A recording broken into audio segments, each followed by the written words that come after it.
Hello students, today we are going to see the topic that is polymer composite, which is also called as fiber reinforced plastic, in short capital FRP. So what is polymer composite? A polymer and a reinforcing material as a two-phase mixture with the interfaces between them is known as polymer composite. Okay, the polymer composite has the properties of both the materials in combination. The polymer phase is called as a matrix phase, and the composites used for the mixing purpose is known as a disperse phase. And the boundary between the matrix phase and disperse phase is known as the interface.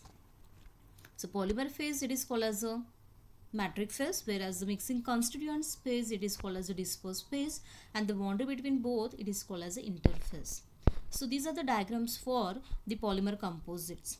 It is depends upon which mixing constituents we used for this composites. Suppose we use here the particles, okay, then we can say it is a particle reinforced composite. And suppose we use here the fibers, then it is called as a fiber reinforced composites. Okay, so which are the fibers we can use for getting the polymer composites? The fibers like glass fibers, carbon fibers, aramid fibers, okay, silicon carbide fibers, aluminum oxide fibers, metal wires we can use here. How the carbon fibers are formed or produced? So by heating and by melting the glass at the particular temperature, and then it is allowed to pass through the holes and then cool it, then we get here the carbon fibers.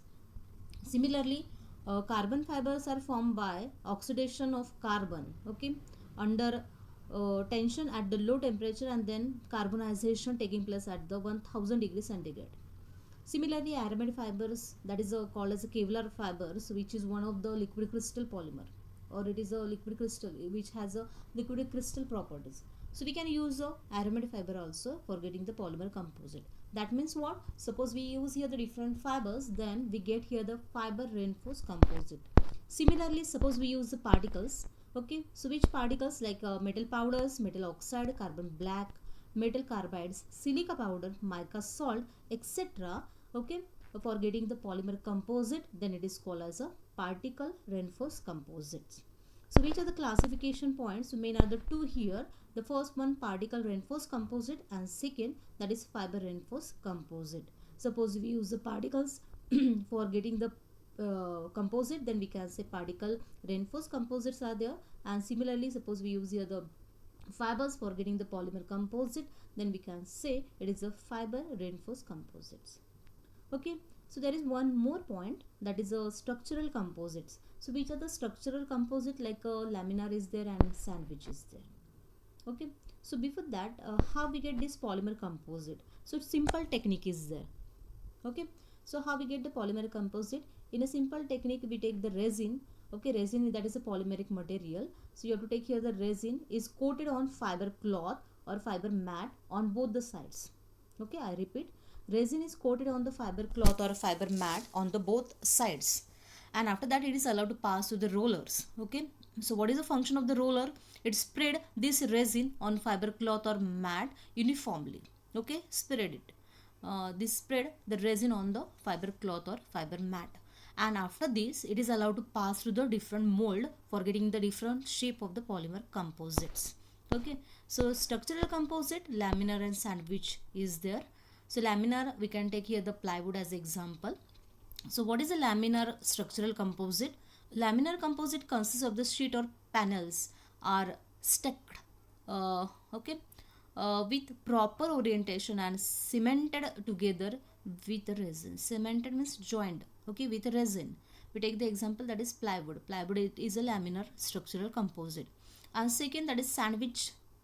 So sandwich panels consist of the two strong outer sheets separated by a layer of the less dense material called as a core.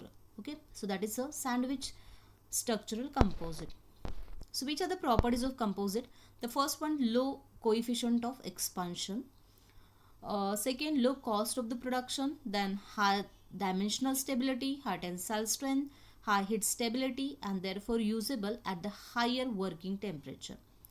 Next one, better abrasion, that is wear resistivity, better toughness and impact strength. Okay, so these are the very simple properties of the polymer composite.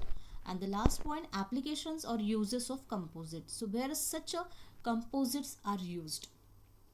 So it is useful for the automobile purposes, for making the automobile bodies. Okay, then parts of the racing vehicle.